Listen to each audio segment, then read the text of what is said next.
جانے مسائل دو علماء سے پوچھے، یہ حکم مبین ہم کو رب سے ملا ہے، چلو پوچھ کیسے جیے زندگی کو، چلو پوچھ لے کس میں رب کی رضا ہے، رب کی رضا ہے۔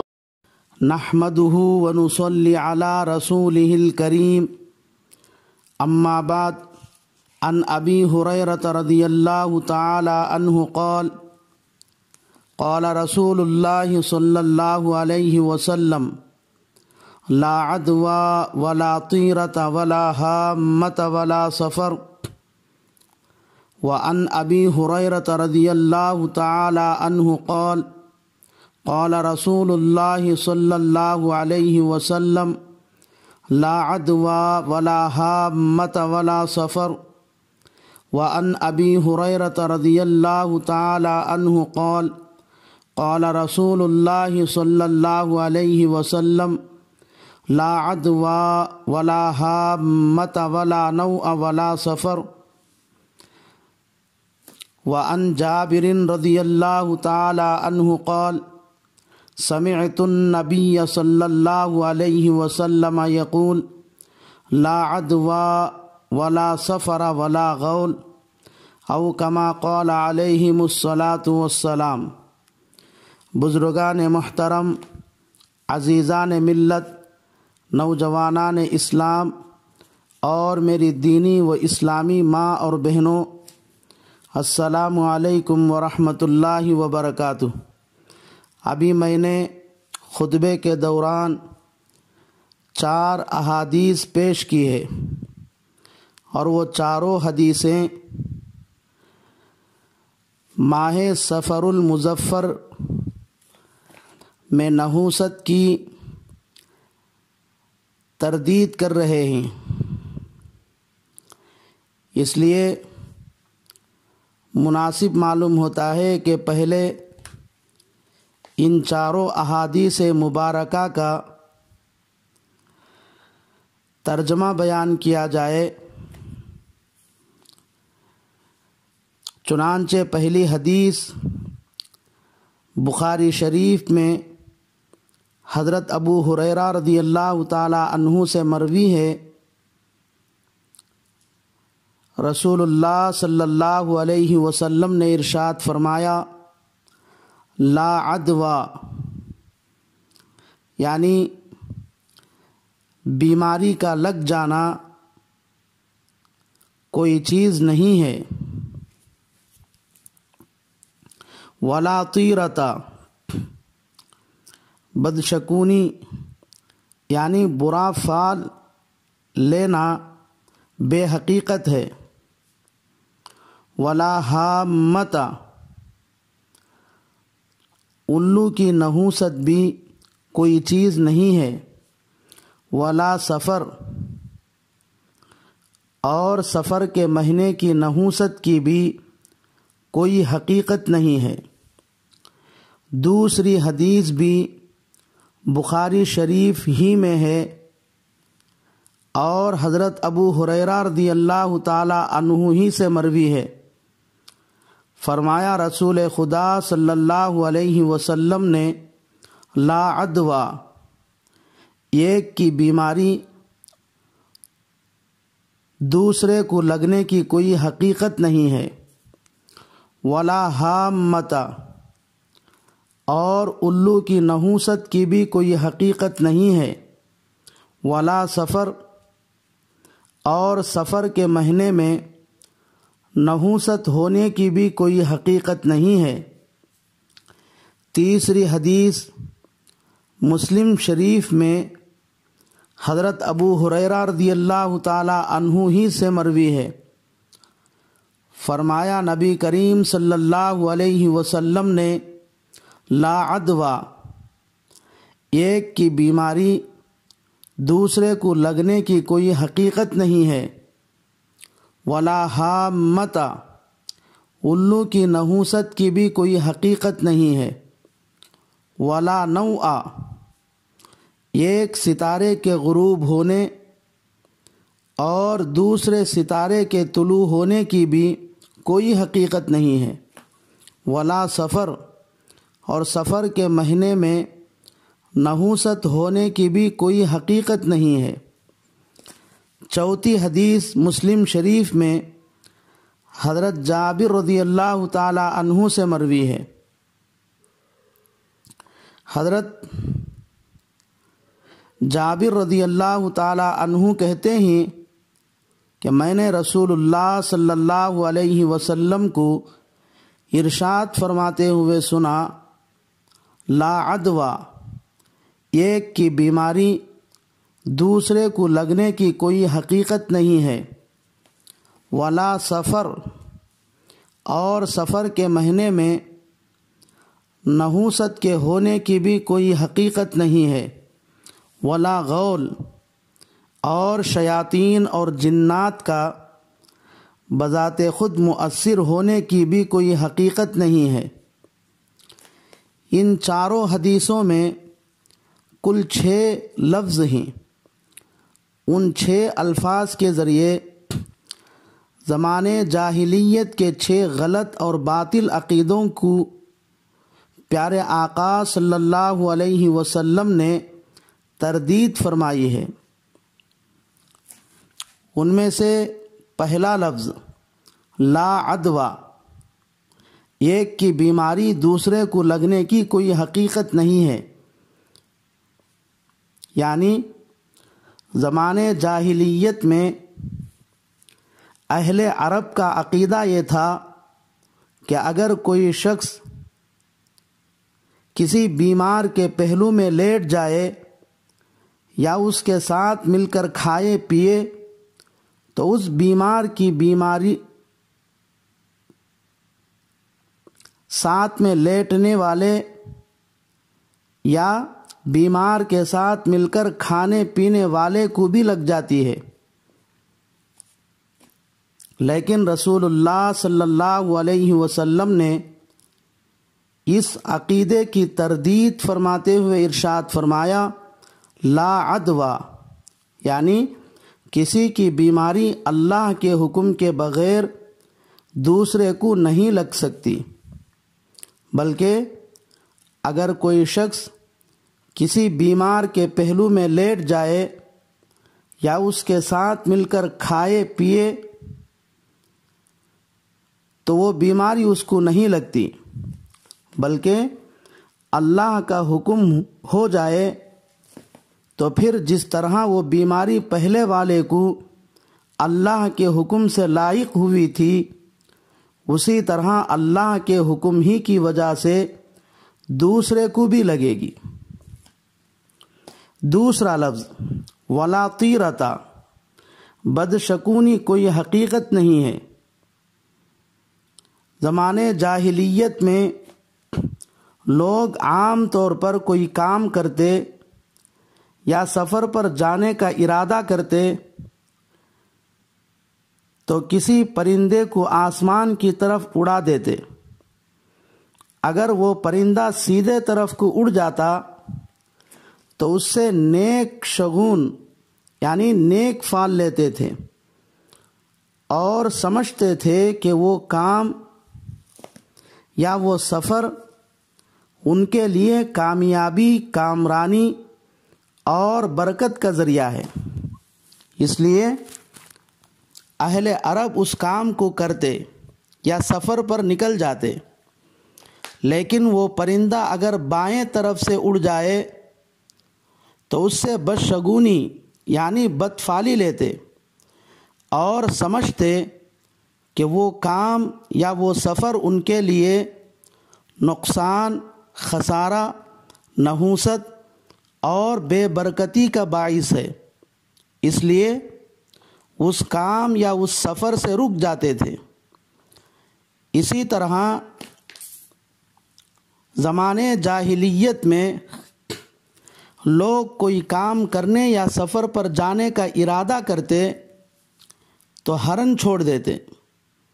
اگر وہ ہرن سامنے سے بائیں طرف سے دائیں طرف کو جائے تو وہ لوگ اس کام یا سفر کو کامیابی، کامرانی اور برکت کا ذریعہ سمجھتے تھے، اس لیے وہ کام کرتے تھے اور اس سفر پر نکل جاتے تھے۔ لیکن اگر وہ ہرن سامنے دائیں طرف سے بائیں طرف کو نکل جائے تو وہ لوگ اس کام یا سفر کو ناکامی، نقصان، خسارہ، نحوست اور بے برکتی کا ذریعہ سمجھتے تھے، اس لیے اس کام اور اس سفر سے رک جاتے تھے۔ یہ غلط عقیدہ تھا، کیونکہ کامیابی اور ناکامی اللہ کے ہاتھ میں ہے۔ پرندے کے دائیں طرف اڑ جانے یا بائیں طرف کو اڑ جانے، اسی طرح ہرن کے بائیں طرف سے دائیں طرف کو چلے جانے یا دائیں طرف سے بائیں طرف کو چلے جانے سے کوئی تعلق نہیں تھا۔ اس لیے رسول اللہ صلی اللہ علیہ وسلم نے ان کے اس غلط اور باطل عقیدے کی تردید کرتے ہوئے ارشاد فرمایا، وَلَا طِيرَةَ، بدفعلی کوئی حقیقت نہیں ہے۔ آج کل بھی بہت سے مسلمان دین سے دوری، دینی علم سے ناواقفیت اور جہالت کی وجہ سے فعال کھلواتے ہیں، اچھے برے ہر قسم کے فعال پر یقین کر لیتے ہیں۔ یہ غلط طریقہ ہے، اس لیے فعال کے سلسلے میں ایک بات سمجھنا ضروری ہے، وہ یہ ہے کہ شریعت میں نیک فعل لینا پسندیدہ، مستحسن بلکہ مستحب ہے۔ رسول اللہ صلی اللہ علیہ وسلم سے نیک فعل لینا ثابت ہے، لیکن بدشگونی اور بدفعلی لینا شریعت میں مذموم اور ممنوع ہے، کیونکہ نیک فعل لینے میں کچھ فائدے ہیں۔ پہلا فائدہ یہ ہے کہ نیک فعل لینے کی وجہ سے انسان کو شروع میں اطمینان اور خوشی ہوتی ہے۔ دوسرا فائدہ یہ ہے کہ نیک فعل لینے میں اللہ کے رحم اور کرم سے خیر اور بھلائی کی امید پیدا ہوتی ہے۔ تیسرا فائدہ یہ ہے کہ نیک فعل لینے سے انسان کے دل میں اچھائی اور بھلائی ہی کا خیال آتا ہے، اور انسان کو خوشی ملنا، خیر اور بھلائی کی امید پیدا ہونا، اچھائی اور بھلائی کا خیال آنا انسان کے لیے ہر حال میں اچھا ہی ہے۔ لیکن بدشگونی اور بدفعلی لینا شرعی اعتبار سے مذموم اور ممنوع ہے، کیونکہ بدفعلی لینے سے انسان کے دل میں خوامخواہ شک و شبہ اور رنج و غم پیدا ہوتا ہے، اللہ کے رحم اور کرم سے نا امیدی پیدا ہو جاتی ہے، اور ظاہر سی بات ہے کہ خوامخواہ شک و شبہ میں پڑنا اور اللہ کے رحم کرم سے نا امید ہونا شرعی اعتبار سے مذموم اور ممنوع ہے۔ اس لیے رسول اللہ صلی اللہ علیہ وسلم نے بدفعلی کے عقیدے کو غلط قرار دیتے ہوئے فرمایا کہ پرندے کے بائیں طرف اڑنے یا ہرن کے دائیں طرف سے بائیں طرف جانے کو ہمارے کام یا سفر میں نقصان اور خسارے کو کوئی تعلق نہیں ہے، بلکہ ہمارے کام یا سفر میں کامیابی یا ناکامی، خیر یا شر، اسی طرح برکت یا نحوست اللہ کے حکم اور اس کی مرضی کی وجہ سے ہوتی ہے۔ تیسرا لفظ لا حامتا، حامتن سے کیا مراد ہے؟ عرب کے گمان کے مطابق حامہ یہ خاص جانور ہے جس کے بارے میں مختلف رائے ہیں۔ زمانے جاہلیت میں بعض لوگوں کا خیال تھا کہ اگر کسی آدمی کو قتل کر دیا جائے تو اس مقتول کے سر سے ایک جانور باہر نکلتا ہے، اس کو حامہ کہا جاتا ہے، اور وہ جانور ہر وقت یہ فریاد کرتا رہتا ہے کہ مجھے پانی دو، مجھے پانی دو۔ لیکن جب اس مقتول کا قاتل سے بدلہ لے لیا جائے تو وہ جانور غائب ہو جاتا ہے۔ بعض لوگوں کا کہنا یہ ہے کہ خود مقتول آدمی کی روح ایک جانور کی شکل اختیار کر لیتی ہے، اس کو حامہ کہا جاتا ہے، اور وہ جانور قاتل سے بدلہ لینے کی فریاد کرتا رہتا ہے، اور جب قاتل سے بدلہ لے لیا جاتا ہے تو وہ جانور اڑ کر غائب ہو جاتا ہے۔ اور بعض لوگوں کا خیال یہ ہے کہ حامہ سے مراد الو ہے۔ زمانے جاہلیت میں لوگوں کا عقیدہ یہ تھا کہ الو جب کسی گھر پر بیٹھ جاتا ہے تو وہ گھر ویران ہو جاتا ہے۔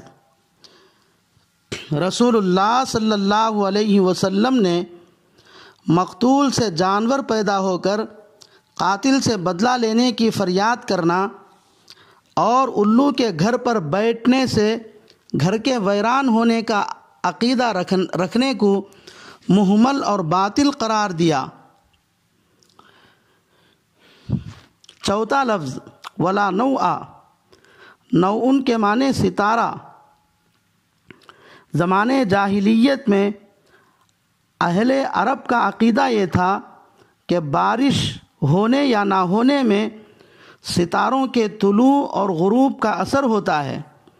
جیسے علم نجوم پر اعتماد رکھنے والے لوگوں کا خیال ہے کہ بارش کا تعلق ستاروں سے ہے، کہ فلاں ستارہ اگر فلاں تاریخ میں ہو اور بارش ہو جائے تو پھر بارش کے مہینوں میں فلاں فلاں تاریخ کو بارش ہوگی۔ اور بعض لوگوں کا خیال یہ ہے کہ نوع اس کی جمع انواع آتی ہے، جس کے معنی چاند کے منازل ہیں۔ ان کے نزدیک بارش کو انہی چاند کے منازل کی طرف منسوب کیا جاتا ہے۔ جب چاند فلاں فلاں منزل پر ہوتا ہے تو بارش یقیناً ہوتی ہے۔ رسول اللہ صلی اللہ علیہ وسلم نے بارش کا تعلق ستاروں سے ہونے اور چاند کے منازل میں آنے کی وجہ سے بارش کا لازمی طور پر ہونے کے عقیدے کو غلط اور باطل قرار دیتے ہوئے فرمایا، بارش کے ہونے نہ ہونے کا تعلق صرف اللہ کے حکم سے ہے۔ اگر اللہ چاہے تو بارش برساتا ہے، اگر نہ چاہے تو نہیں برساتا ہے۔ پانچواں لفظ ولا غول، غول اس کی جمع غیلان ہے۔ جنات یا شیاطین کی ایک قسم کو کہا جاتا ہے۔ زمانے جاہلیت میں اہل عرب کا عقیدہ یہ تھا کہ جنگلات میں جنات اور شیاطین لوگوں کو مختلف شکلوں میں دکھائی دیتے ہیں اور راستہ بھٹکا کر ہلاک کر ڈالتے ہیں۔ رسول اللہ صلی اللہ علیہ وسلم نے ان کے اس عقیدے کو بھی باطل قرار دیتے ہوئے فرمایا، جنات اور شیاطین اگرچہ کہ اپنی شکلیں بدل سکتے ہیں، راستہ بھٹکانا بھی ممکن ہے، لیکن ان کو کسی کی جان لینے کی طاقت اور قدرت حاصل نہیں ہے، کیونکہ موت اور حیات کا مالک صرف اور صرف اللہ ہے۔ اس کے حکم کے بغیر کوئی کسی کی جان نہیں لے سکتا اور ہلاک نہیں کر سکتا۔ چھٹا لفظ ولا سفر، یہاں سفر سے مراد کیا ہے؟ اس میں مختلف رائے ہیں۔ پہلی رائے جس کو حضرت امام نووی رحمۃ اللہ علیہ نے نقل کیا ہے وہ یہ ہے کہ سفر اس کیڑے کو کہتے ہیں جو جگر اور پھسلیوں کے درمیان پیدا ہوتا ہے، جس کی وجہ سے انسان کا رنگ پیلا پڑ جاتا ہے، اس کو ارقان کہا جاتا ہے۔ دوسرا قول یہ ہے کہ سفر ایک بیماری ہے، اس بیماری میں آدمی کھاتا رہتا ہے مگر اس کی بھوک ختم نہیں ہوتی، اس بیماری کو جوع البقر بھی کہا جاتا ہے۔ تیسرا قول یہ ہے کہ سفر پیٹ میں رہنے والے ایک کیڑے کو کہتے ہیں، جس کی وجہ سے ایک خطرناک بیماری پیدا ہوتی ہے جو خارش سے بھی زیادہ متعدی ہے، جس کو بھی یہ بیماری لگ جاتی ہے وہ ہلاک ہو جاتا ہے۔ چوتھا قول یہ ہے کہ سفر مہینے کا نام ہے، جو اسلامی اعتبار سے دوسرا مہینہ ہے، جو محرم کے بعد اور ربیع الاول سے پہلے ہوتا ہے۔ اس کو بعض لوگ 13 تیزی کا مہینہ بھی کہتے ہیں۔ زمانے جاہلیت میں لوگوں کا خیال یہ تھا کہ سفر کے مہینے میں نحوست ہوتی ہے اور سفر کے مہینے میں آسمان سے آفتیں، مصیبتیں اور بلائیں کثرت سے نازل ہوتی ہیں۔ رسول اللہ صلی اللہ علیہ وسلم نے اس عقیدے کی تردید کرتے ہوئے ارشاد فرمایا، سفر کے مہینے میں نحوست ہونے، آسمان سے بلاؤں، آفتوں اور مصیبتوں کے نازل ہونے کا عقیدہ غلط اور بے حقیقت ہے۔ اللہ سے دعا ہے کہ اللہ تبارک و تعالی تمام مسلمانوں کو اپنے عقائد کو درست کرنے اور اپنے ایمان کو مضبوط کرنے اور اسی طرح باطل اور غلط شرکیہ عقائد سے بچنے کہ اللہ توفیق عطا فرمائے۔ آمین۔ وآخر دعوانا ان الحمد للہ رب العالمین۔